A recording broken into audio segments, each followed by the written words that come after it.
Olá, boa noite a todos, graça e paz, sejam bem-vindos a essa live sobre chamado, vocação e ministério.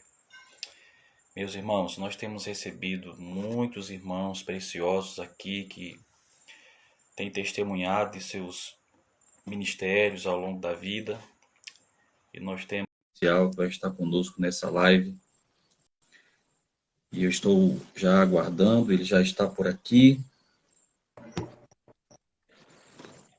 Já chegou o pastor Maílson Fernandes. Estou aqui, pastor. Boa noite, tanto pastor Maílson, tudo bem? Boa noite, meu amado. Boa noite, na graça e na paz do Senhor. Bem, o senhor me ouve bem? Muito bem. Como é que está aí? Você está me ouvindo bem? Bem, tá tudo bem, graças a Deus. Aqui a gente consegue lhe ouvir bem, a imagem também está muito boa. Pastor Maílson, minha gratidão ao senhor por atender o convite, tá certo? Eu fico muito honrado e feliz de poder recebê-lo aqui nessa live. E como eu lhe disse numa ligação anterior, eu tenho empreendido nisso, pois percebi há algum tempo atrás que nós temos tido desistências, não é? E até uma dificuldade de renovação no quadro de obreiros, em razão do certo desânimo em relação ao ministério. E pessoas como o senhor, o pastor Antônio Dantas, Nicastro de Assis, Davi Marroque, Carlos Queiroz, bom, a lista é bem grande, né? Bem extensa. Pastores que têm rodagem, têm experiência, estão aí ativos no ministério, né? Trabalhando, nos servem como inspiração. Então, essa é a motivação e nós queremos ouvir um pouco da sua história, como aconteceu o seu chamado, o ministério, toda a sua experiência, né, presidindo o campo, presidindo a igreja, isso aconteceu, não é? Um período que o senhor passou afastado das atividades, mas logo depois retomou, e como foi isso, e, por fim, como é estar agora no ministério, um homem maduro já, né, cheio de experiências e motivado, sonhando, querendo realizar a obra de Deus. Portanto, pastor, obrigado. A live é sua, tá certo? E aí o senhor pode iniciar da maneira como o senhor considerar melhor. Muito bem, meu pastor. Boa noite. Antes de qualquer coisa, muito obrigado por ter se lembrado deste servo. Estamos aqui, evidentemente, para somar. Nosso intuito, nosso propósito é somar no que diz respeito a partilhar experiências, momentos, situações, superações, tudo isso com o intuito de, antes de qualquer coisa, glorificar, evidentemente, a Deus. E, ao mesmo tempo, produzir para nós e para os que estão em torno da gente, momentos de edificação, de gerir dúvidas, e, quem sabe, proporcionar esse aguçar dessa chama missionária, desse desejo ao ministério, né? Então, eu agradeço, antes de qualquer coisa, a sua lembrança.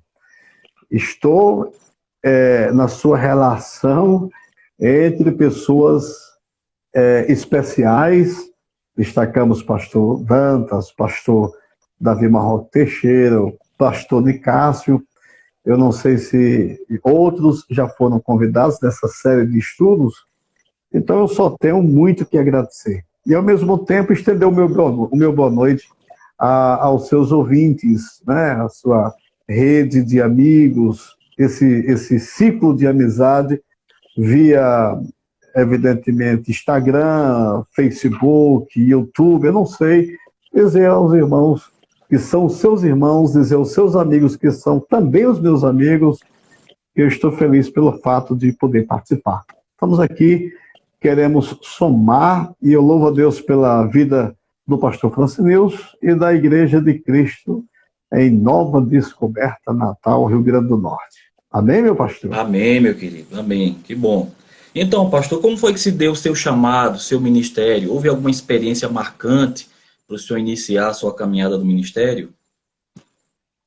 Pastor Francineus, o meu ministério, ele ele nasce, no meu entender, com a minha decisão. Eu me decidi ao Evangelho muito novo, eu tinha 15 anos de idade. Foi no ano de 1982, eu me decidi, na época, o pastor da Igreja de Cristo aqui em Itaú era também um dos pioneiros da Igreja de Cristo no Brasil, que era o pastor Ramiro Martins de Oliveira, né? De origem italiana, pastor de um ministério ardente, convincente, entusiástico.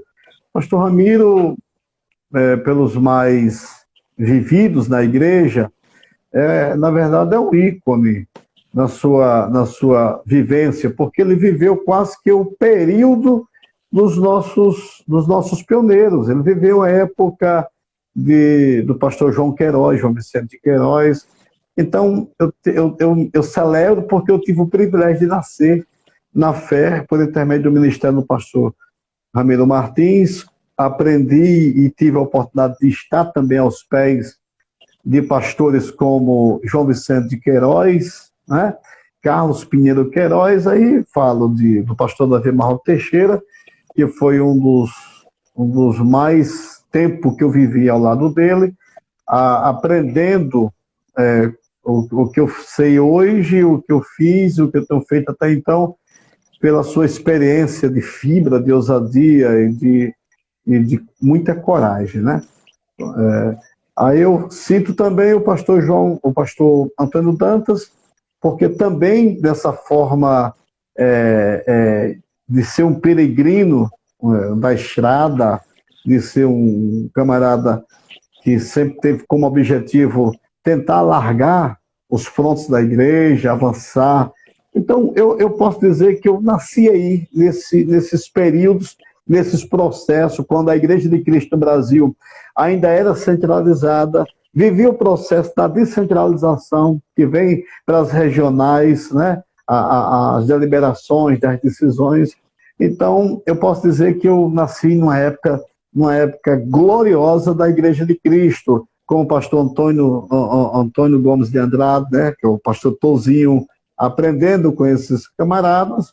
E eu posso citar o nome de pessoas que viveram as gerações depois dos pais da Igreja de Cristo, que nasce em 1932, e eu depois de praticamente 50 anos, né, eu venho dar o meu testemunho quando tenho 15 anos de idade.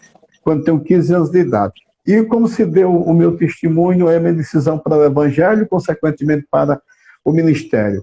Desde muito novo eu fui muito ligado à Bíblia, a ler a palavra, e ao mesmo tempo eu era inclinado a querer aprender as coisas de Deus, as coisas da Bíblia. Eu fui, por algum tempo, coroinha da Igreja Católica, eu fui espécie de São Cristão, eu estava lá auxiliando o padre, na época o meu padre era padre Emanuel Balbino de Oliveira. Então eu fui aquele garoto que fui crescendo, vivendo a minha mãe era uma das cantoras da Igreja Católica, da missa, nas missas, eram 3 pessoas muito que cantavam na Igreja Católica, dentre as tais minha mãe era uma, e eu louvo a Deus porque minha mãe terminou na igreja evangélica, vivendo o novo nascimento, morreu como uma serva de Deus, cantando aqui na Igreja de Cristo em Itaú, e sendo sepultada como uma serva do Senhor. Eu louvo a Deus por isso. Então, eu era muito inclinado. Eu tinha um tio que gostava muito de ler a Bíblia, ele era muito dedicado também à Igreja Católica, terminou fazendo a sua decisão também, né? José Vitor, chamava meu tio José Vitor, morreu esse ano que passou, né? Mas já morreu como um crente, como servo do Senhor. Então nós líamos a palavra, estudávamos a Bíblia, era dedicado a essas histórias, essas questões proféticas, o céu abre, o fogo desce, essas coisas, então tudo me fascinava. E em 82, num domingo, eu tomei minha decisão. E quando eu me decidi para o Evangelho, a primeira inclinação que eu tinha era Marcos 16:15, ide por todo mundo, pregar o Evangelho a toda criatura. Pastor Ramiro já estava, de uma certa forma, de uma idade já considerada e terminou entregando à Igreja de Cristo em Itaú, se recolheu em forma de jubilamento, foi jubilado, e ficou a Igreja de Cristo em Itaú interinamente aos cuidados do presbítero Alfredo Torres de Almeida. O presbítero Alfredo Torres de Almeida, que veio ser, depois de 3 anos, o meu sogro, né?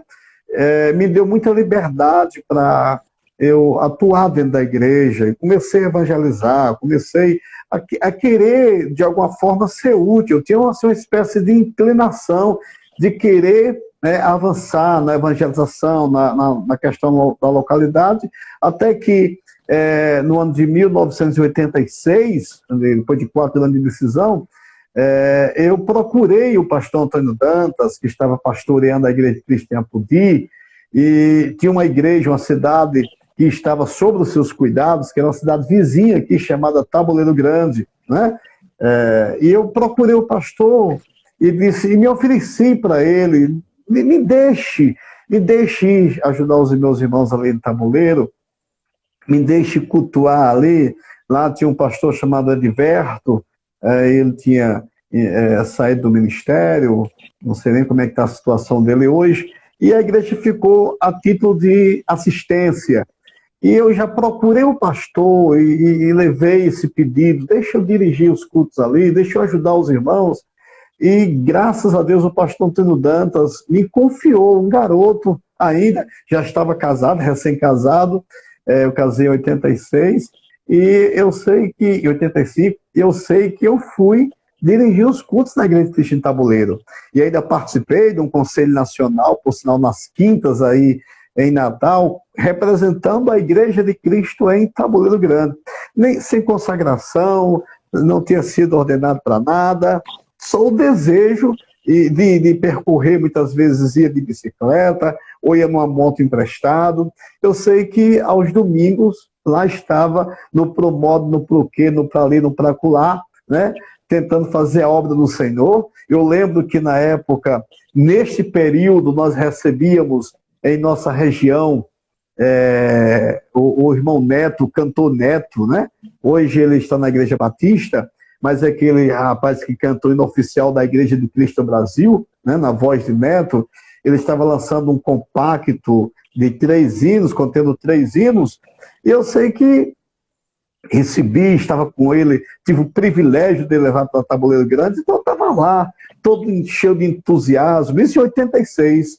E, na ocasião, a igreja, o pastor Antônio Dantas, com a igreja, teve que convocar um pastor, né? E levou para lá, que na verdade foi até o pastor Zezinho, o pai do pastor Edjarles, né? Que você conhece muito bem, Zezinho Gomes, evangelista, acho que ele é evangelista, e mora em Natal, e ele ficou assumindo a igreja, e eu voltei para as atividades da localidade, mas sempre com essa chama. Foi quando começou o pastor Davi assumir uma espécie de campanha evangelística, né? Era uma campanha evangelística que ele fazia de períodos em períodos, tentando evangelizar, passava 2 dias, 3 dias, e tinha um grupo de pessoas que participavam. E eu terminei sendo convidado aí, levado pelo pastor Paulo Leite, né? Pastor Paulo Leite era o pastor da Igreja de Cristo em Itaú, e esse camarada começou a me introduzir num circuito maior, nessas campanhas evangelísticas, e eu estava lá, tocando, dirigindo culto, e eu fui começando a me envolver com o ministério da Igreja de Cristo, até que no ano de 1992, a Igreja de Cristo em Olho d'Água dos Borges estava precisando de obreiros, como também Taboleiro Grande voltava a precisar de obreiro. Então tinha essas 2 igrejas, e na época o pastor Davi Marroque Teixeira me perguntou se eu tinha disposição para assumir um trabalho. Eu disse que era o meu sonho. Eu lembro muito bem, isso se deu numa conversa lá na cidade de Olho d'Água dos Borges, e ele perguntava na ocasião para onde eu queria ir. Eu disse para onde eles designassem, né? Para onde eles designassem. Eu nunca tive essa pretensão de escolher, de dizer eu queria fazer a obra, independente de que fosse o lugar. Porque, na verdade, você faz a obra independente do lugar.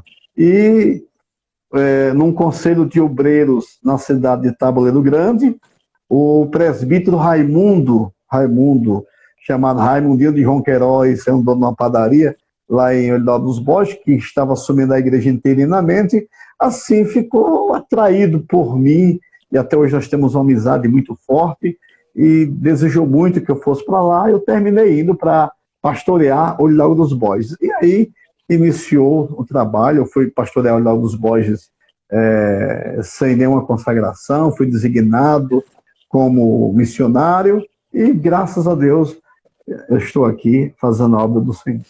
Que coisa, né? É tão curioso isso, pastor. E essa particularidade, assim, cada obreiro tem a sua experiência com o início do ministério. E isso é enriquecedor, né?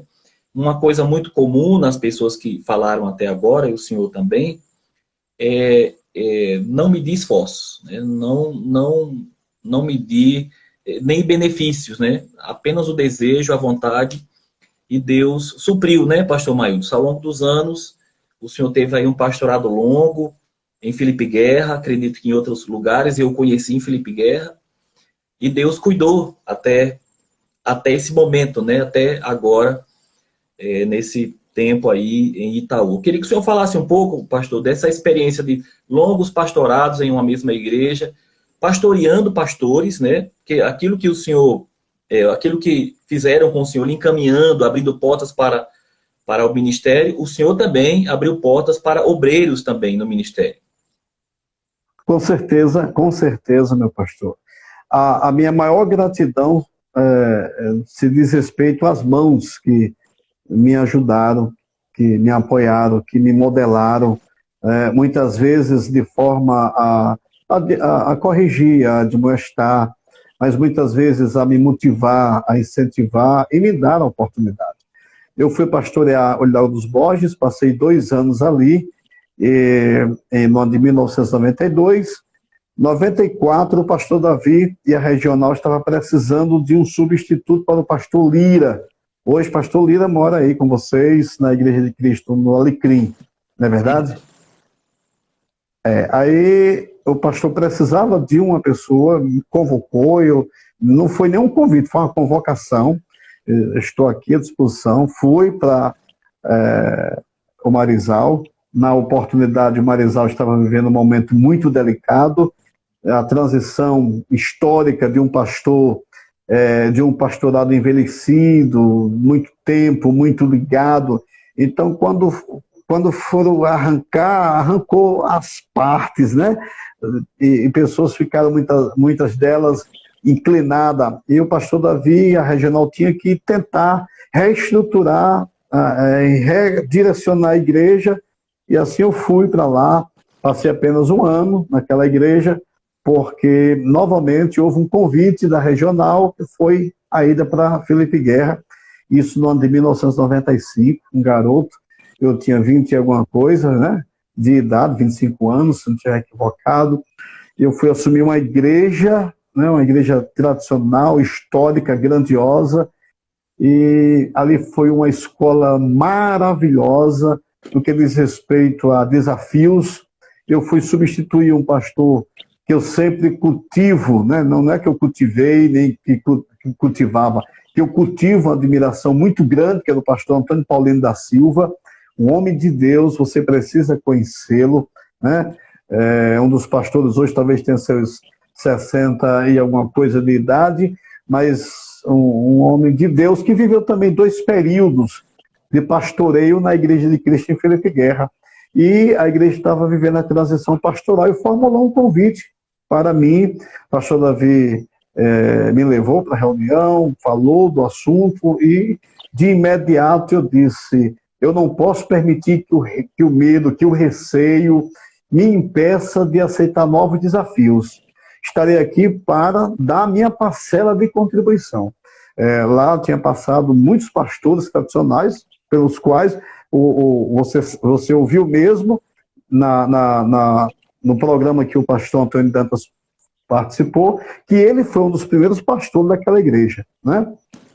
Vindo de Santana, e na comunidade, que trouxeram para a cidade isso em 68, e alguma coisa, não estou lembrado qual foi o ano, daquela igreja ali, não foi em 68, não. Então, me ouviram dizer o ano, que foi o primeiro ano do ministério dele, Foi em praticamente. 68 mesmo. Ah, foi isso. Eu tive vendo a sua live pelo YouTube, que o pastor Antoniel Marcelino retransmitiu ela. Eu fui acessar, que eu não tinha o seu endereço eletrônico. E eu estive ouvindo, participando, vendo lá. Ele disse que em 68 teve em Felipe Guerra, e lá de Felipe Guerra teve o pastor Antônio Alves, o evangelista Daniel Avelino, o próprio pastor Davi Marroco Teixeira foi pastor daquela igreja, e agora eu estava substituindo um pastor dos pastores da geração mais antiga da nossa igreja, que eu admirava, assim. Então, para mim, era uma honra muito grande, mas também um desafio gigante. Uma igreja grande, dentro do nosso contexto, uma igreja grande, né? Uma igreja com mais de 200 crentes na época, com certeza.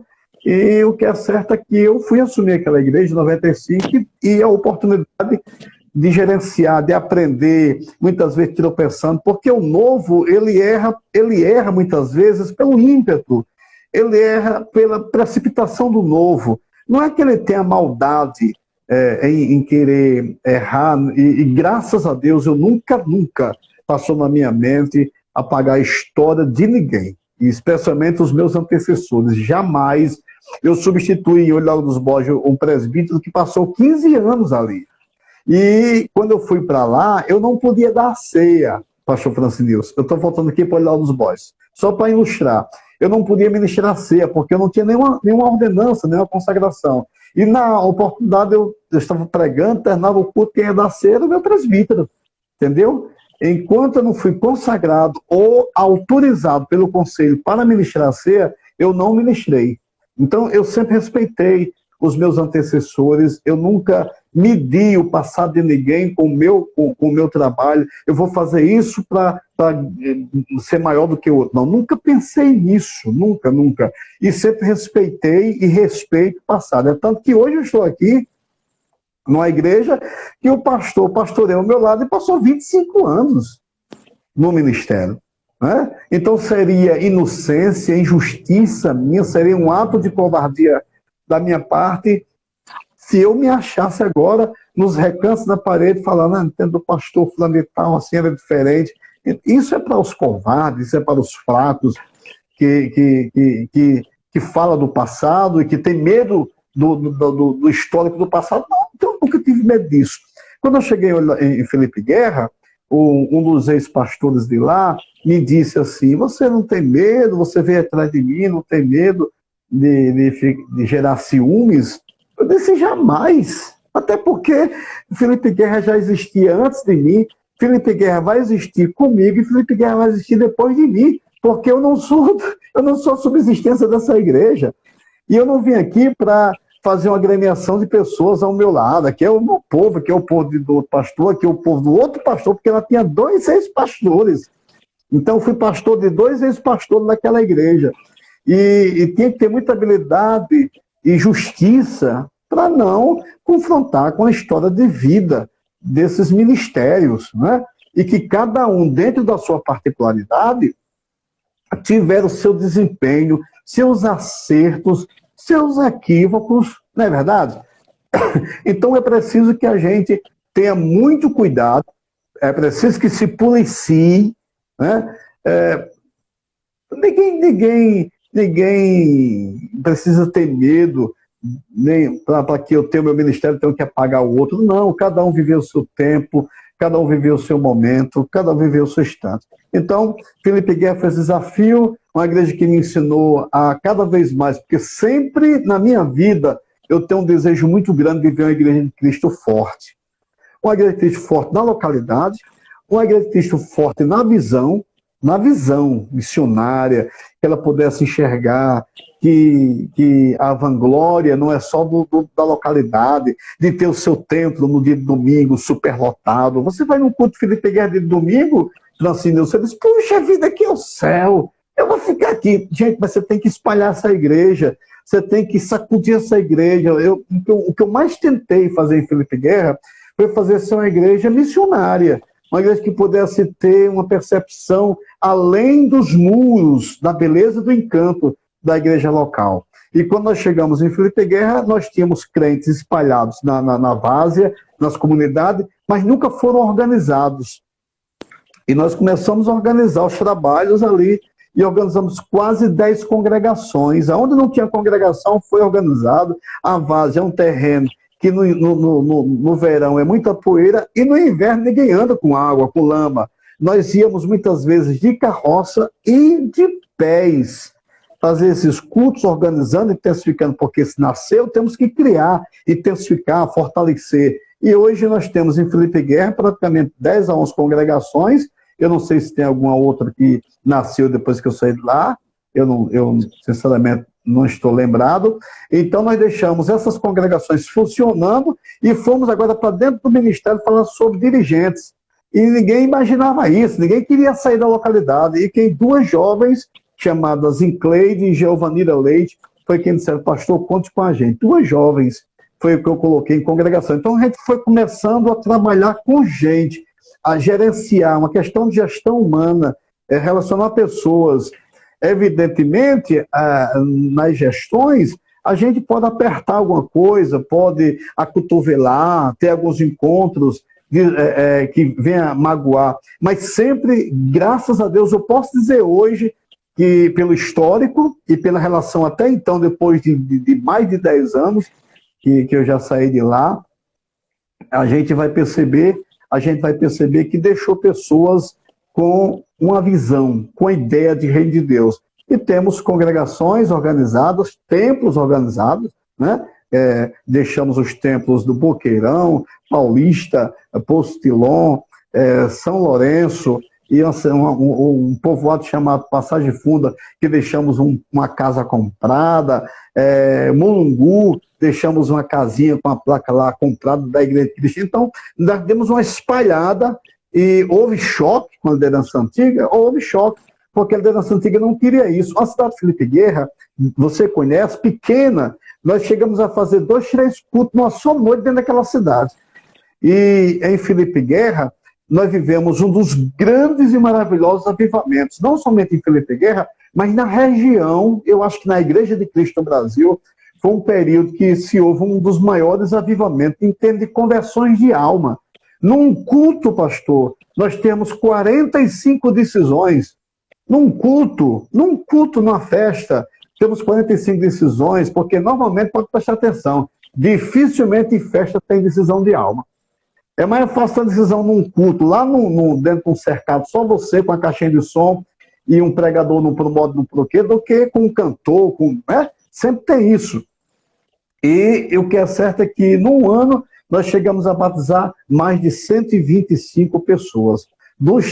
Dessas pessoas, nós temos o pastor Givanildo Leite de Santana, que hoje é o pastor de Caraúbas. Nós temos outros pastores que nasceram desse movimento, nesse primeiro período que eu passei lá. O primeiro período foi 7 anos, passei em Felipe Guerra, e nós vivemos essa experiência gloriosa, e Felipe Guerra me lançou mais e mais a ter um sonho e ter suporte para pensar e pastorear a região, que foi um dos segundos passos que eu tive que assumir naquele momento que houve a renúncia do pastor Davi Marroque Teixeira. Pastor, foi no período de Felipe Guerra que o senhor chegou à presidência nacional? Foi sim. Foi no período que eu estava em Felipe Guerra, eu acredito que voltando a segunda vez, porque eu estive em Felipe Guerra, passei 7 anos, vim para Apodi, passei 6 anos, cheguei em 2002, em 2008 eu voltei para Felipe Guerra novamente a convite. Naquela oportunidade, meu pastor, eu fui desafiado, e hoje eu confesso que eu trago no meu coração, eu não estou falando mal de Felipe Guerra, não estou falando mal de ninguém, eu estou falando de mim. Eu me arrependo demais porque eu tive nas mãos a oportunidade de aceitar um desafio para assumir o trabalho na Paraíba. Na época, o pastor Dantas e o pastor Souto, Chico Souto, né? Esses dois pastores estiveram na minha casa com um projeto. O pastor Souto estava saindo de Mangabeira, acho que estava voltando, acho que era para a Cidade da Esperança. Isso. Acho que era a Cidade da Esperança. E eu sei que eles queriam colocar uma pessoa que tivesse uma conotação mais de campo, para que expandisse a Paraíba, né? E naquela oportunidade, por causa do choro de um menino, de uma filha, eu terminei dizendo não. Hoje, se tem alguma coisa que me dói no coração até hoje, é eu ter dito não ao desafio, que eu mais amo o desafio, que é o desafio da missão. O desafio de querer ver uma igreja forte, de querer ver uma igreja de Cristo em cada estado da nossa região, formado uma regional e assim expandido. Eu tenho esse sonho. E na oportunidade eu disse não ao desafio. E infelizmente tudo veio assim me esbofetear, né? Por causa desse não, eu terminei sendo frustrado demais, né? Mas é assim, né, pastor Maílson, o ministério também é feito dessas coisas, né? Algum momento a gente não acerta, algum momento a gente gostaria, quando olha para trás, de ter feito diferente, mas o que importa é que a gente seguiu, né? O Senhor seguiu, deu passos adiante, apesar dessa frustração, mas o Senhor deu passos adiante, e aí está o Senhor.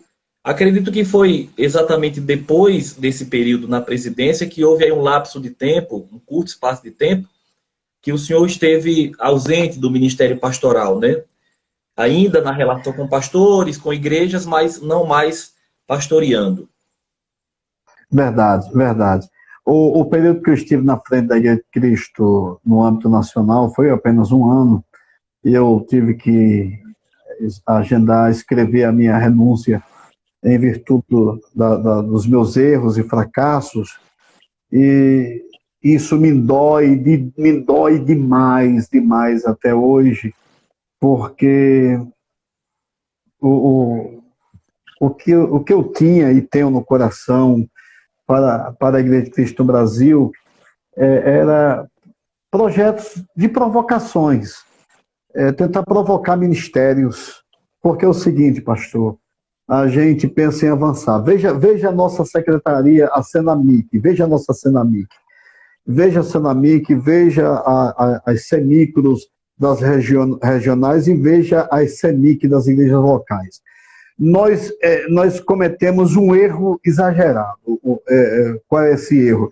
Nós pegamos, evidentemente, entre aspas, os soldados menos treinados, menos qualificados, muitas vezes com ausência de condições, e enviamos para os frontes. Ou não é dessa forma? A gente não pega os nossos bons soldados. Os nossos bons soldados, os nossos capitães, generais, eles estão assentados nos seus pastoreios, nos seus gabinetes, e a gente não manda. A igreja não pensa num projeto ousado, né? De mandar para Porto Alegre, para Rio Grande do Sul, mandar para Santa Catarina, mandar para onde mais? Para esses estados que a gente não tem ainda, Roraima, Rondônia, Acre, a gente não pega um dos nossos melhores, eu digo entre aspas, né? Entendo. Me perdoe aí. A gente não manda. A gente manda alguém que aparece lá na quina do banco e diz, eu vou. E aí vai ser um projeto que corre sérios riscos. E a margem de erro, né, da gente passar 5 anos, 10 anos, tá aí. Mas entrou aí, não sei se você está conseguindo ler aí, Sim. O nome dessa mulher chamada Azicleide de Oliveira. Sim. Né? Essa irmã que aprendi muito com esse pastor. Essa irmã foi a primeira moça que me disse assim, conte comigo que eu vou para assumir a congregação. O que é uma coisa, trabalho que você tá fazendo. rara, né, pastor? Na nossa denominação, assim, essa abertura para mulheres, né, exercerem ministério à frente de igrejas. O ministério feminino na nossa igreja ainda está muito acanhado. Eu ainda acho que nós apoiamos, mas não deliberamos. Nós votamos, mas não estamos honrando a nossa regional aqui. Ela nunca teve uma presbítera. A primeira presbítera está sendo da nossa igreja aqui. E quando foi submetida a uma apreciação, a argumentação não foi a avaliação das qualificações, mas foi porque era uma mulher.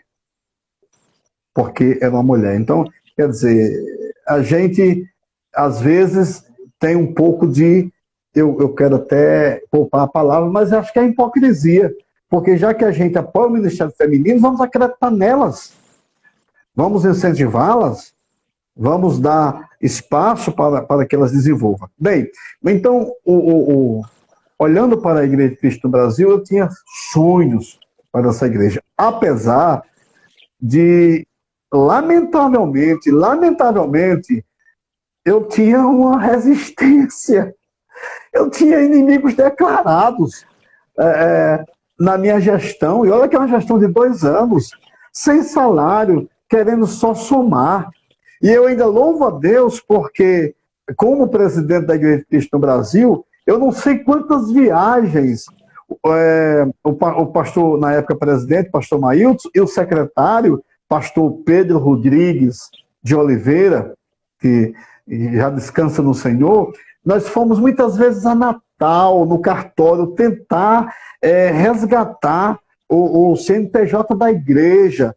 E eu posso dizer que esse ano de ministério, na presença da igreja, nós conseguimos. Né? Nós conseguimos, graças a Deus, a título de muitas viagens.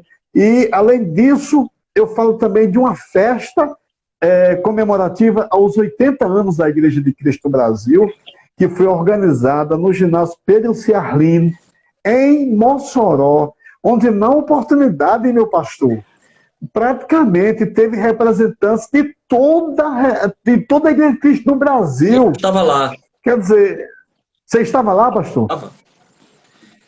Amém. Em Mossoró. Como é, meu pastor? A primeira vez que eu fui a Mossoró. A primeira vez, cara, aquilo foi demais, sabe? Assim, aí eu acho que eu não vigiei. Eu acho que eu relaxei. Eu acho que eu me exaltei. Eu acho que eu negligenciei. E, infelizmente, terminei tendo que abrir mão do que eu mais amo, que foi estar contribuindo com a região e com a Igreja de Cristo no Brasil, em virtude do meu tropeço, da minha falha, do meu equívoco, do meu erro. Pastor Mailton, nesse período, o senhor sentiu muita solidão? O senhor percebeu que, de fato, pessoas se afastaram? O senhor pode destacar pessoas que acolheram o senhor, se aproximaram? Porque é importante que, eu imagino, né, que é importante que, uma vez que um obreiro erra, tropeça, se possa enxergá-lo com humanidade, né, e apostar no seu retorno, né? Apostar na sua recuperação, na sua restauração. Pastor, você formulou, cara, conjecturou perguntas interessantes, perguntas e afirmativas e possibilidades. Solidão. Solidão. Você vai ter uma instituição fidedigna a você. Fidedigna a você, que é a família. Aí você tem amigos dentro dela. Pessoas que, mesmo sofrendo as consequências dos seus atos, que estão no seu entorno, elas não te deixam, não te amam. Então, essa é a primeira coisa que você descobre. Você vai descobrir que a quem você mais deixou no caminho, porque o meu ministério nasceu em 92, apesar que eu posso dizer 86, né? Mas oficialmente 92.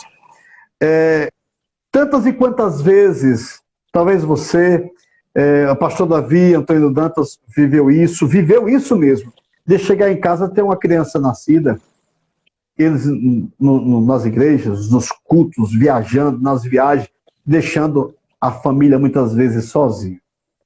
Deixando muitas vezes a família abandonada, esquecida, a prioridade muitas vezes para a igreja, você dá atenção e você dá justificativa a muita gente que está dentro da igreja que nem crente é. Que em casa ele não é nada, mas na igreja ele tem um título de diácono, ele tem um título de presbítero, ele tem um título de evangelista, ele tem um título de qualquer coisa, ele se sente o direito de ser fiscal do pastor. Quando o cara não é nada na vida, ele não tem nem exemplo de crente. Mas o pastor fica dando muita atenção e justificativa. Enquanto isso, você deixa a sua família. Eu aprendi muito cedo a andar. Com o Davi Marroco Teixeira. Eu fui sempre um fiel escudeiro ao lado dele. Eu não digo isso sem nenhuma demagogia. Mesmo que hoje ele não entenda assim, mas eu não posso negar. Eu não nego, aonde quer que esteja. Eu aprendi a andar com ele, aprendi a ter essa visão de bispar, de supervisionar com ele, de querer estar junto dos obreiros, querer ver uma igreja consolidada, uma igreja forte, uma igreja verdadeira, uma igreja que tenha o espírito da missão. E muitas vezes deixar a família em casa, dormindo fora, chegando fora de hora em casa. Quando você chega a tropeçar, a primeira coisa que acontece é muita gente que está ao seu lado vai celebrar com a tua derrota. Essa que é a verdade. Olha, pastor, presta atenção. Não dá lugar a nenhum desânimo, porque são poucos que lhe tratam com verdade. Muita gente já está pensando no teu espaço. Isso é uma constatação que eu tive que aprender com isso. Então, tem gente que não deixa nem o seu corpo esfriar, já estão pensando em assumir as funções que você antes liderava. Agora, só que essas pessoas darão com a cara na parede e levará o rebanho a sofrer, porque isso é questão de ministério, pastor. Se for para gerenciar uma igreja como instituição, pode chamar um alcoólatra lá de fora, que tem a formação em administração, que ele administra. É ou não é, pastor? Eu estou errado nesse conceito? Tá, não. Agora, ministério, pastoreio, carisma, entender onde está a necessidade de tocar, de levar a palavra, isso é para obreiro, isso é para vocacionado, isso é para pastor. Nem todo pastor ele pode ser pastor de pastores. Nem todo pastor pode assumir uma função regional, porque não tem ministério para isso. Não é que ele não queira, não é que ele não goste, mas ele não tem ministério. E essa questão do ministério é uma questão enigmática. Não se aprende na escola, não se aprende tendo, sei lá, a separação. Eu acredito, como dizia o pastor Djalma Pereira, dizia que regional é pastor de pastores, é como se fosse uma espécie de sumo sacerdote. Muita gente hoje tem raiva disso, mas é verdade. Nem todo mundo tem a função de cabeça de um rebanho, nem de cabeça de campo, para assumir. Ele termina fazendo besteira. Solidão. Solidão, pastor, eu quero confessar uma coisa para você. No meu infortúnio, muitas vezes eu tentei demais fugir de Deus. Eu não queria mais Deus, não. Eu não queria mais Deus. Como dizia uma irmãzinha lá num sítio chamado... esqueci o nome do sítio agora, no sítio de Itaú, de Apodi, ela dizia, rasga o paletó. Então, eu queria rasgar o paletó, não queria mais nada com o ministério. Apesar de que, pastor, você não controla isso. Está lá dentro de você. Mas a solidão, o abandono, os seus amigos que antes comiam na tua mesa, pastor, porque aí em vocês é mais diferente um pouco. A nossa região aqui, ela é muito pegajosa, sabe? Ela é muito pegajosa. Se você faz uma festa, você já esteve pregando em várias festas aqui, se eu lhe convido para pregar na minha festa de aniversário, se 99% dos obreiros vierem e um não vier, eu fico chateado, porque o cara não veio. Entendeu como é? Eu fico chateado. Então, eu vou descobrir que quem mais esteve na minha casa, pastor, foi quem mais virou as costas para mim. Entendeu? E quem mais esteve ao meu lado, que comia do meu pão, que andava na garupa da minha moto, que depois andava num carro que a região me deu para trabalhar, foi quem andava pelos cantos, ao invés de tratar o meu caso com justiça, tratava o meu caso com zombaria, com desdém, com descaso. E assim, pastor, e o mais difícil é você saber que eles faziam isso e você tem que dizer assim, eu não posso pecar por causa do teu pecado. Eu não posso te odiar. Pastor. Saber lidar. Como é? Saber lidar. A gente também fica na defensiva, né? A gente não sabe em quem confiar. Eu não sei se o senhor recorda, nesse período, eu estava, ou talvez metade do início para o meio, não lembro exatamente em que período. Mas eu liguei para o senhor, eu estava em Mossoró. E o senhor estava trabalhando com táxi, fazendo viagens para Mossoró. E eu recordo que o senhor recebeu minha ligação assim com bastante receio, me tratou bem, com respeito, mas eu notei que o senhor estava na defensiva. E eu pensei, presumi, né? É natural que ele se sinta assim, porque a pressão em volta deve estar muito grande. E depois nós só voltamos a nos falar quando o senhor já retomou o ministério em Itaú. A Igreja de Cristo Itaú, minha igreja mãe, que eu nasci aqui, né? Na verdade, exerceu o papel de mãe. Essa igreja em nenhum momento me rejeitou.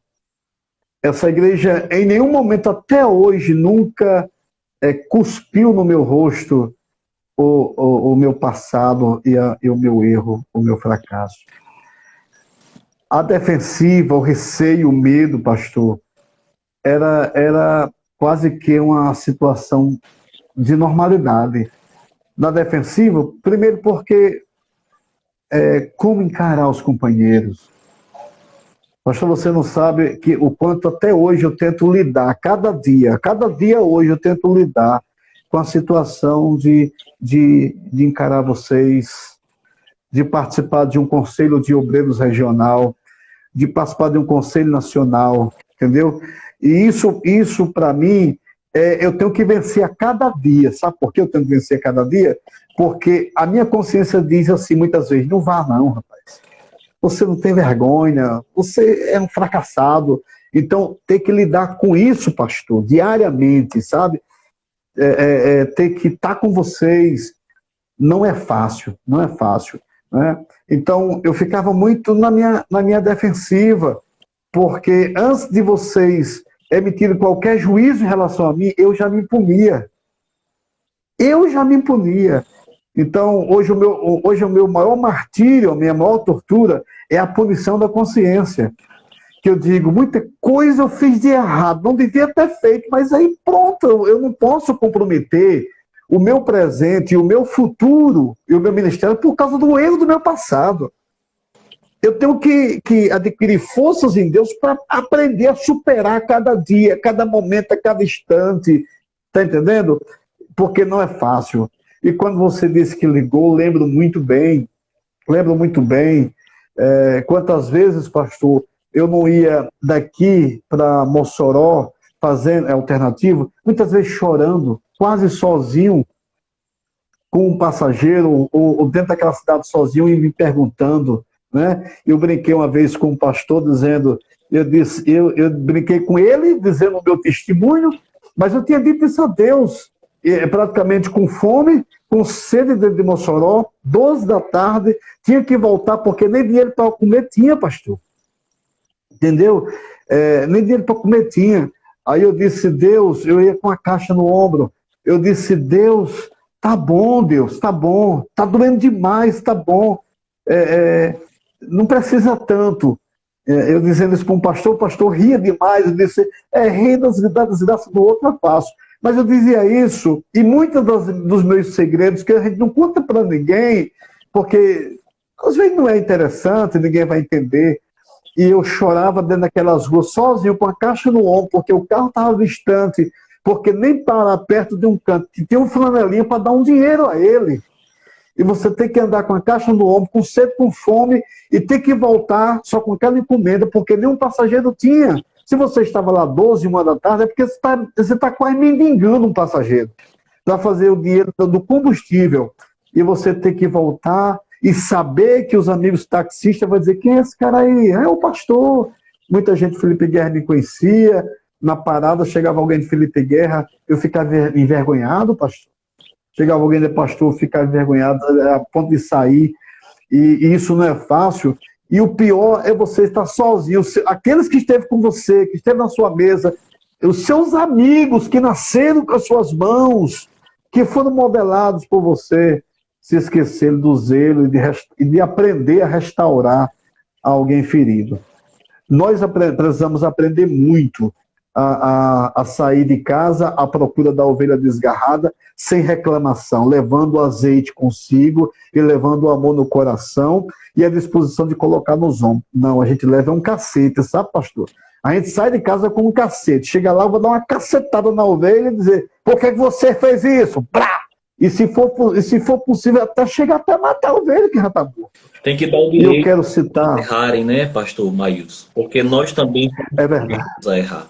Pastor, nós só temos 10 minutos agora, em razão dessa limitação no meu tempo. Está maravilhoso a sua fala, muito bom. E eu queria que você agora, como está agora no ministério, depois de ter superado tudo isso, maduro, né? Forjado, uma experiência dessa é muito forte. Cheio de sonhos, é bom vê-lo assim, cheio de sonhos. Como é que o senhor espera ainda no ministério? Cristo, a minha motivação, o meu perdoador, o meu amigo, que eu pensei que ele tinha me abandonado, mas foi eu que o tinha deixado. E mesmo querendo fugir dele, ele nunca se esquivou de mim. Né? Ele nunca me deixou, ele nunca me abandonou. Então, Cristo é a minha motivação, é a minha inspiração. Apesar de que hoje, pastor, eu percebo que muita coisa às vezes chega no meu ouvido. Não sei se você já assistiu aquele Tom e Jerry, né? Sim. Aquele desenho que chega o anjinho do bem e diz uma coisa no ouvido, depois chega o anjinho do mal, diz outra coisa no ouvido, e você fica sem saber, o cara fica sendo manipulado. Hoje, eu percebo que muitos dos meus avanços e do desejo de querer fazer, muitas vezes eu sou puxado para trás. Na subconsciência diz assim: deixa, não vai isso não, rapaz, não vale a pena, ninguém vai ver isso, veja o que você fez, ninguém lhe vê, todo mundo lhe julga, lhe condenou. Eu dizia, pastor, que nem para enterro eu era convidado, tá entendendo? Nem para enterro eu era convidado. Eu chegar aqui diante de uma cidade de Itaú, e toda cidadezinha pequenininha, eu fui o prato de refeição das calçadas da minha cidade. Olha, o filho da Nevinha voltou. O que foi que ele voltou? Aí vai investigar a vida do camarada de todas as formas e acusar. Então, antes de eu falar de como eu estou hoje, eu quero trazer à memória o nome do pastor chamado Fabiano Maia. O pastor Fabiano Maia, pastor da Assembleia de Deus, do Ministério Madureira, em Mossoró. Não sei se você chegou a conhecê-lo. Né? Ele é um farmacêutico, casado com a filha da Igreja de Cristo, que foi minha ovelha dentro da minha regional, morando em Paulo de Serros. Ele disse: pastor, ligando para mim, eu estou ligando porque minha esposa disse: ajude o Maílson. O que você puder, ajude o pastor Maílson. Ele foi meu pastor. Olha que eu nunca fui pastor dela na igreja dela, não. Fui pastor como regional. Casada com esse cidadão chamado Fabiano, hoje é pastor de um campo. Ele diz: pastor, se o seu ministério, depois do seu período de disciplina, não lhe relocar, pode contar comigo, pastor. Eu estou aqui para levar você para onde você quiser. Mas nunca, pastor, no meu coração pairou a ideia de sair do ministério da Igreja de Cristo. Sabe por quê? Porque a Igreja de Cristo não errou comigo. Foi eu que errei com ela. A Igreja de Cristo, eu não ia poder dormir em paz se eu tivesse no outro ministério, e não seria justo para o outro ministério eu estar lá pensando na Igreja de Cristo. Então, esse pastor Fabiano, esse camarada me ligou, me levou para pregar na igreja dele, quando muitos dos nossos pastores da minha região aqui, pastor, nunca me convidaram, nem tinha permissão para me convidar, não me aceitava. Um camarada que teve coragem de me levar para pregar numa festa dele foi Joel Medeiros. Conhece, pastor Joel Medeiros? Esse camarada me fez um convite para pregar na festa dele, e eu fiquei arrasado com aquele convite, mas ao mesmo tempo feliz. E ele disse: pastor, você não vai ter problema não. Eu disse: não, pastor. E eu fui pregar numa festa dele. Depois eu estive com vocês pregando lá em Potengi, no encerramento de um conselho de obreiros, ele também me dando essa oportunidade, um cara que nunca me abandonou. Assim como você ligou para mim, meu pastor, Fabiano ligou para mim, pastor Joel ligou para mim, o próprio Dantas também sempre se colocava à disposição de me ajudar. Salvo aquela coisa, muitas vezes, esse camarada podia ir lá um projeto, mas quando chegar lá, o que é que vão dizer? A região vai dizer, mas ele fez isso. Aí eu pergunto, quem é que não tem fez isso no passado? Quem é que não tem fez isso no passado? Mas eu não estou querendo fazer justiça nem lançar em rosto a ninguém. Então, hoje, eu vivo uma nova expectativa de ministério, eu estou numa igreja boa, amável, que cuida de mim, que me escuta. A demagogia não.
Acho que a live do pastor Maílson, ou melhor, a internet dele, eu acho que caiu. Não sei se ele está me ouvindo. Deixa eu chamá-lo aqui mais uma vez.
Chamar aqui o pastor Maílson. Ah, muito bem. Já enviei o convite novamente. Deve ter sido a internet, a conexão, né? Que caiu bem no momento maravilhoso de sua fala. Vamos tentar ouvi-lo aqui mais uma vez. Acho que a internet dele lá caiu. Gente, maravilhoso ouvir o testemunho de um servo de Deus que sofreu, né? Viveu um momento ruim na sua vida, atravessou uma queda, né? Como ele colocou aqui. Foram seus erros que o reconduziram a esse estado de fraqueza, impotência, solidão, mas com a graça de Deus, ele superou e agora está aí, né, cheio de sonho, de vontade de realizar a obra do Senhor. Eu estou aqui reenviando para ele o convite, mas acho que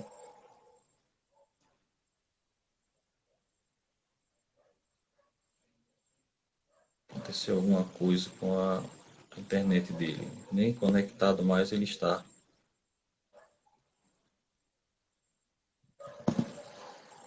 Olá, meu querido pastor Eliel, tudo bem?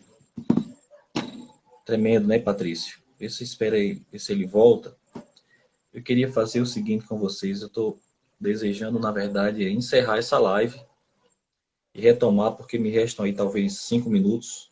E a gente tinha tanta coisa boa para ouvir, né, ele dizer.